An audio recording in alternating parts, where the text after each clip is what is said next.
రాజబాబు గారు చక్కని పాటలు ఎన్నో రాశారు. దేవుని స్తోత్రం. మాసిలమణి గారు కూడా తపములు తరచిన నిన్నే కదా, జపములు కొలిచిన నిన్నే కదా. ఒక ఆయన ఎవరో ఉన్నారండి, అసలు ఆయన యేసు అని కనుక్కోవడానికి ఒప్పుకోవడానికి ప్రజలకు ఇష్టం లేదు. వాళ్ళలో కూడా, ఇష్టం లేని వాళ్ళలో కూడా యథార్థవంతులు ఉంటారు. వాళ్ళ కొరకు ఒక సహాయకరమైన ప్రశ్న అడిగి ముగించమని దేవుడు నన్ను ఆజ్ఞాపించాడు. ఆ దిశలోనే నడుస్తున్నా. ఈ ప్రసంగంలో ఎన్ని పేర్లున్నా, ఎన్ని రూపములున్నా, ఎన్ని మతములున్నా, ఎన్ని సిద్ధాంతములున్నా, ఒకడెవడు ఉన్నాడు సార్. మా అమ్మమ్మ గారికి బాగోలేదు, మా మామగారికి బామ్మగారికి బాగోలేదు, మా నాన్నగారికి బాగుండలేదు. అన్ని ప్రయత్నాలు చేశాం, పెట్టాల్సిన ఖర్చు అంతా పెట్టాం. ఇంకా ఏమో సార్, మానవ ప్రయత్నం అంతా జరిగిపోయింది. అంతా ఆ పైవాడి దయ అంటారు తప్ప అంతా ఆ 33 కోట్ల మంది దయ అనరు ఎవడు కూడా. అంటారండి ఆ పైవాడు అట. మళ్ళీ ఏకవచనం ఎందుకు? ఇన్ని కోట్ల మంది ఉండగా కనీసం అంతా పైవాళ్ల దయ అని అనొచ్చుగా. పైవాళ్ళు ఉండరు బాబు. ఆ ఒక్కడి పేరే నేను చెబుతున్నా, ఆయన పేరు యేసు. దేవునికి స్తోత్రం కలుగునుగా. ఆ ఒక్కడి పేరే యేసు. అలాగంటే ఇష్టం లేదు. ఆ ఇష్టము లేని వాళ్ళందరూ దుర్మార్గులు గారు. అది నేను ఎప్పుడు నమ్మేది ఏంటంటే, నన్ను వ్యతిరేకించే వాళ్ళు కూడా సజ్జనులు ఉంటారు, నన్ను వ్యతిరేకించే వాళ్ళలో కూడా చాలా మంచోళ్ళు ఉంటారు. అయితే తెలియక, మనోనేత్రాలు వెలిగించబడక, వాస్తవాలు అర్థం కాక వాడు కళ్ళు మూసుకుపోయేలా ప్రవర్తిస్తున్నాడు. వాడు అజ్ఞాని, అంతేగాని దుర్మార్గుడు కాదు. కనుక వాళ్లకు సహాయకరమైన ప్రశ్న ఒకటి అడగమన్నాడు దేవుడు. ఇందాక అదే కదా చెప్పాను. ఒక ప్రశ్న వాళ్ళ ముందేసి వదిలేయమన్నాడు. ఆ ప్రశ్న మీ ముందు ఉంచుతున్నా. ఇప్పుడు యేసు అనే కంక్లూజన్కి ఎందుకు వచ్చాను నేనంటే, ఖురాన్ షరీఫ్ యేసును గురించి చెప్పిన మాటలు, వేదములు విరాట్ పురుషుని గురించి చెప్పిన మాటలు, బైబిలు యేసుని గురించి చెప్పిన మాటలు, ఇవన్నీ కూడా క్రోడీకరించి చూస్తే ఒక చారిత్రక వ్యక్తి వైపు ఇవన్నీ వేలెత్తి చూపిస్తున్నాయి. ఖురాన్ చెప్పింది యేసు అల్లాహ్ యొక్క ఆత్మయ్యున్నాడు, యేసు అల్లాహ్ యొక్క వాక్కు అయి ఉన్నాడు, యేసు అల్లాహ్ యొక్క మహిమయ్యి ఉన్నాడు. ఈ 3 బైబిల్లో యేసుని కూర్చున్నాయి. దేవుని మహిమ యొక్క మూర్తిమంతము, అదృశ్య దేవుని యొక్క దృశ్య రూపము, యేసే దేవుని వాక్యమై ఉన్నాడు, యేసే దేవుని ఆత్మ కూడా అయి ఉన్నాడు. బైబిల్లో ఇవన్నీ చెప్పబడ్డాయి. మరి వేదములు చెప్పింది ఏంటంటే, ఆది యందు పరమాత్మునిలో నుండి వాక్కు బయలు వెళ్ళెను, ఆ వాక్యమే సమస్తమును సృష్టించనని ఋగ్వేదం చెప్పింది. కనుక దేవునిలో నుండి వాక్కు బయటకు వచ్చి ఆ వాక్యే సృష్టికర్త అయినాడని, ఆయన పేరు ఆది సంభూతుడని, ఆయన పేరు అగ్ని అని, ఆయన పేరు గొర్రెపిల్ల అని, మళ్ళీ బైబిల్లో ఇదిగో దేవుని గొర్రెపిల్ల అని యేసుని గురించి మాట్లాడడం, ఇలాగా అన్ని క్రోడీకరిస్తే చరిత్రలో మొత్తం అందరినీ వెతకండి. ఆదాము నుండి ఇప్పటిదాకా ఉన్న రాజులు, పండితులు అందరినీ వెతకండి. ఈ డిస్క్రిప్షన్ డిటో మక్కి సరిపోయేది యేసుని గురించి. ఆయన మరణించి లేస్తాడనే మాట. ఖురాన్లో కూడా యేసు పుట్టినరోజే ఆయన కడిగి పొత్తిగుడ్డల్లో ఊయల తొట్లో పరుండబెడితే ఆయన అన్నాడట, నేను పుట్టిన ఈ దినము ఆశీర్వదింపబడినది, నేను మరణించే దినము, నేను సమాధిలో నుండి లేచే దినము ఆశీర్వదింపబడినది అని అప్పుడే పుట్టిన యేసు అద్భుతంగా మాట్లాడేశాడు అని ఖురాన్ చెబుతుంది.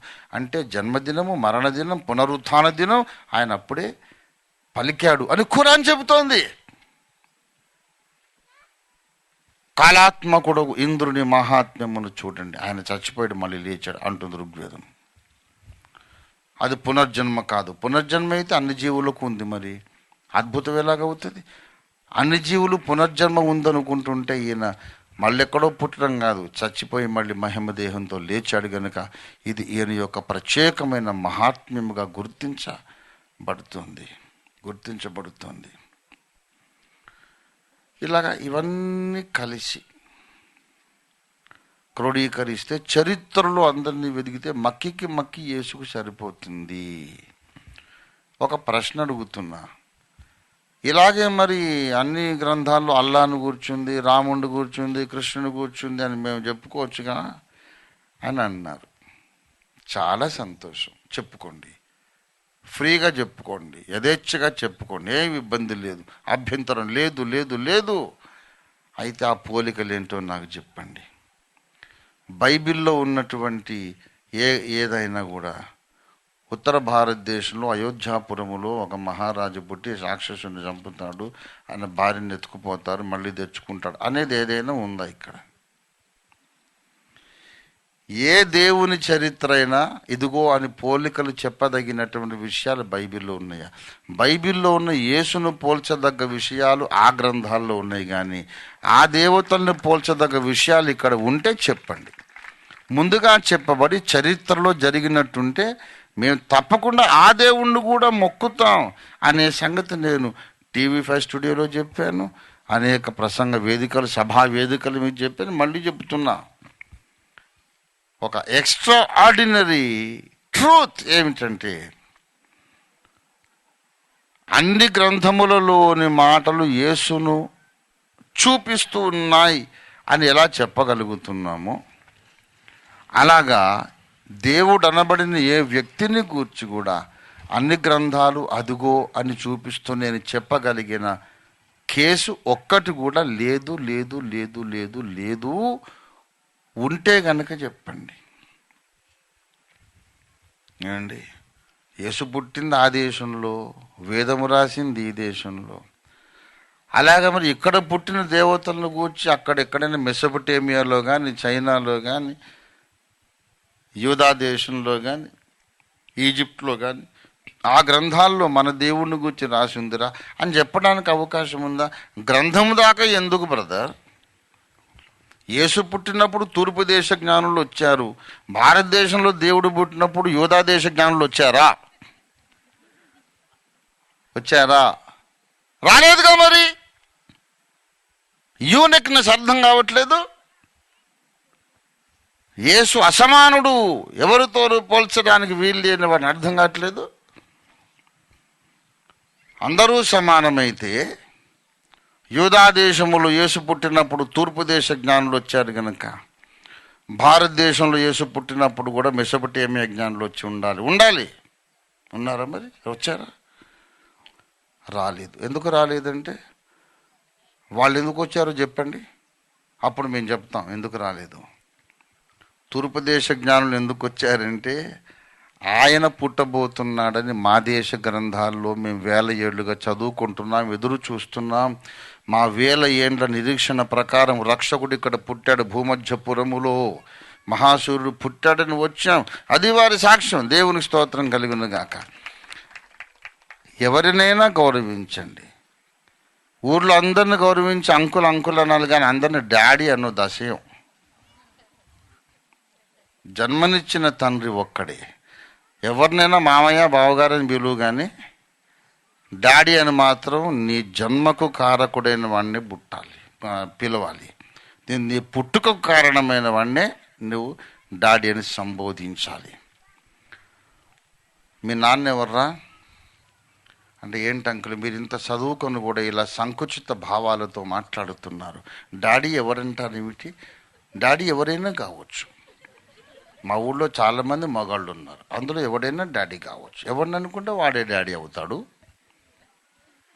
ఏ పేరున పిలిచినా డాడీ ఒక్కడే, ఏ రూపంలో ఏ ఫోటో పెట్టినా డాడీ ఒక్కడే. డాడీ ఎవరంటారు ఏమిటి అంత అసహ్యంగా? అంత నారో మైండ్గా మాట్లాడతారు ఏమిటి? డాడీ ఎవరైనా కావచ్చు, ఇంటి ముందు వాడు నా డాడీ కావచ్చు, ఇంటెనుకోడు నా డాడీ కావచ్చు, ఇంటి ఇటుపక్క వాడు నా డాడీ కావచ్చు, అటుపక్క డాడీ కావచ్చు, ఆ ఎత్తుపళ్ళోడు, ఆ బాణపట్టోడు, ఈ బోడిగుండోడు, ఈ దుబ్బు జుట్టోడు, ఎవడైనా డాడీ కావచ్చు. ఒక్కొక్క రోజు ఒక్కో డాడీని నేను డాడీ అని పిలుస్తాను. గురువారం ఓ డాడీ, సోమవారం ఓ డాడీ, శుక్రవారం ఓ డాడీ, వారానికి ఓ డాడీ. ఒరే చండాలంగా ఇదేమన్నా సంసారపక్ష కొంప, ఇంకేమన్నా కొంపారా ఇది? ఇంతమంది డాడీలు ఏంటి? అందరూ అంకుల్స్ అను. డాడీ మాత్రం ఎవడో నీ డిఎన్ఏ టెస్ట్ చేస్తే తెలుస్తుంది. నీ డిఎన్ఏ టెస్ట్ చేస్తే భౌతికంగా నీకు జన్మనిచ్చింది ఎవరో తెలుస్తుంది.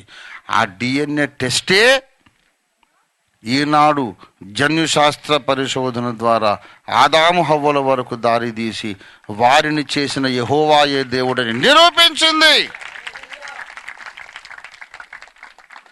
కనుక ప్రియులారా, యేసు అసమానుడు. దేవునికి స్తోత్రం. హల్లెలూయా, హల్లెలూయా, హల్లెలూయా. యేసుతో పోల్చదగిన వాడు, యేసుతో పోలిన వాడని సరిపోల్చి చెప్పదగిన వాడు ఎవ్వరూ లేరు. యేసయ్య అసమానుడు. అందుకే ఆయనకు కిరీటాలు అక్కర్లేదు, ఆయనకు ఏం ఆయుధాలు అక్కర్లేదు, సింపుల్గా ఉంటాడు. ఓసారి యేసయ్యని అడిగా, నేను అడిగాను యేసు ప్రభు వారిని. అప్పుడు చందానగర్లో ఉన్నాను నేను. ప్రభు, అన్ని దేవతలకు ఆయుధాలు ఉన్నాయి, నీకు ఆయుధాలు లేవేంటి అని అడిగా. నవ్వాడు ఆయన. అంత ఎత్తున అలాగున్నాడు, అంత ఎత్తున. ఆయన ముఖం వైట్ క్లాత్ అంత ఎత్తున కనపడి నవ్వాడు. నవ్వి, ఆలోచించు నీవే అన్నాడు. ఆలోచించు. అవును, ఇప్పుడు దేవతలందరి చేతిలో ఉన్నటువంటి ఆయుధాలు ఇప్పటి తరంలో కాలము చెల్లిపోయినాయి కదా. ఇప్పుడు యుద్ధం చేయాలంటే మీరు బాణాలతో చేయరు, గదలతో చేయరు, ఖడ్గంతో చెయ్యరు. కాలం చెల్లిపోయి మెషిన్ గన్లు వచ్చినాయి కదా. యుద్ధం జరుగుతుంది అనుకో, శత్రు మెషిన్ గన్ తెచ్చాడు, నేనేమో కత్తి పట్టుకున్నాను, సరైన జోడీ కాదు కదా. నేను రెండవసారి వచ్చినప్పుడు యుద్ధం చేస్తాను. నా రెండవ రాకడ ఎప్పుడు జరుగుతుందో నాకు తెలుసు. ఆ సమయానికి ఈ ఆయుధాలు ఏవి పనికిరావని తెలుసు. అందుకే నేను ఆయుధం చేపట్టలేదు. రెండవసారి భూమి మీదకి వచ్చినప్పుడు మీ దగ్గర బాంబులు ఉంటాయి, ఆయుధాలు ఉంటాయి. దానికన్నా మించిన శక్తివంతమైన ఆయుధం నా నోట్లోంచి వచ్చే వాక్కు. అందుకే ఆ వాక్కుతో యుద్ధం చేస్తానన్నాడు. ఏమండి, యేసయ్య ఎంత గ్రాండ్ క్యారెక్టర్ అండి ఆయన. అసలు I'm fascinated by Jesus wisdom and glory. I'm fascinated. ఎన్నోసార్లు ఆయన గురించి ఆలోచించాలి, కన్నీళ్లు పెట్టుకున్నా. ఎంత గొప్ప దేవుడు అయ్యా నువ్వు. విల్లంబులు పట్టుకొస్తే ఇప్పుడు నవ్వుతారు. నా దగ్గర గన్ను ఉంది, నీ దగ్గర విల్లంబులు ఉన్నాయి, నన్ను ఏం చేయగలవు? నువ్వు గురి చేసే లోపల, గురి చూసే లోపల 1 మినిట్కు 360 రౌండ్లు పోతాయి. బుల్లెట్ల వర్షం కురుస్తుంది. కానీ ఆ టైం కల్లా యేసు నోట్లో నుంచి వాక్కు బయలుదేరుతుంది. ఆ వాక్కు ఏంటో తెలుసా? శూన్యములో పంచభూతములను సృష్టించిన వాక్కు. నువ్వు తయారు చేసిన గన్ను, బుల్లెట్లు కూడా పంచభూతాలతోనే అయినాయి కనుక ఈ వాక్కు తగలగానే ఆ బుల్లెట్లన్నీ వాక్కులో కలిసిపోతాయి. ఆ గన్ను ఈ వాక్కులో కలిసిపోతుంది, అంతర్ధానం అయిపోతుంది. ఈ వాక్యం అనే మహాశక్తి వెళ్ళి వాడిని తగులుతుంది, ఢీకొంటుంది, నాశనం చేస్తుంది. విశ్వము యొక్క ఉనికికే కారణమైనటువంటి వాక్కు యేసు ఆయుధం. దాంతో యుద్ధం చేస్తాడు రెండవ రాకడలో. దేవుని స్తోత్రం కలుగునుగాక. గనుక ప్రియులారా, అన్ని గ్రంథములు యేసును సూచిస్తున్నాయి. అలాగే ఖురాను, వేదము, పురాణాలు, బైబిల్ అన్నీ కలిసి చరిత్రలో ఇంకొకడిని అదుగో అని చూపిస్తున్న దాఖలాలు ఏవి లేవు. అలా ఎవరైనా ఉంటే చూపించండి అయ్యా, మా యేసయ్య ప్రక్కన వాడిని కూడా మొక్కుతామని ఎన్నోసార్లు చెప్పా. కానీ అలా లేదనే సంగతి అందరికీ తెలుసు. కానీ యేసంటే ఇష్టం లేదు. మరి ఇష్టం లేకపోతే అది నీ కర్మ, నేనేం చేయలేను. పైకి వెళ్ళిన తర్వాత అప్పుడేం చేస్తావు? అక్కడ ఉండేది ఒకడే. నువ్వున్నావేంటి? మిగతా వాళ్ళందరూ ఏమైపోయారు? బాబు, ఎవరూ లేకముందు ఉన్నది నేనే, అందరూ గతించాక ఉన్నది నేనే అంటాడు. అందుకే యేసు నేను ఆదియు అంతమునై ఉన్నానన్నాడు. దేవునికి స్తోత్రం కలుగును గాక. హల్లెలూయా, హల్లెలూయా. ఆరంభము అంతము.